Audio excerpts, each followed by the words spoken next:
嗨，大家好，欢迎来到上师厨房。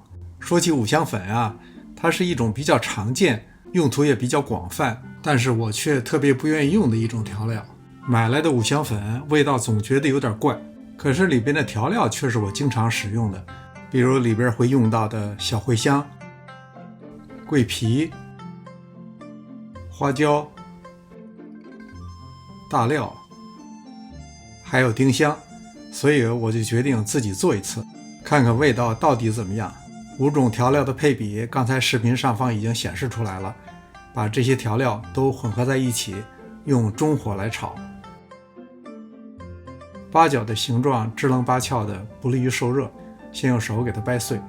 其实五香粉的配方并不一定是5种调料，有的可能是7、8种乃至10种以上。我采用的是最简单最传统的配方。炒制的过程中全程都在翻动，防止炒糊。这时候满屋都是芳香四溢。买来的五香粉可不是这个味道。当看到小茴香变黄，棕红色的花椒颜色变暗就好了。放到打碎机里打成粉末，这一步比较重要，需要用功率比较大的机器。打成这样用来腌鸡、鸭、肉就可以了。但是如果是放在中式糕点中，比如说烧饼，一定要用细筛过滤一下，这样吃的时候就不会有牙碜的感觉了。滤不下的就再反复打一下。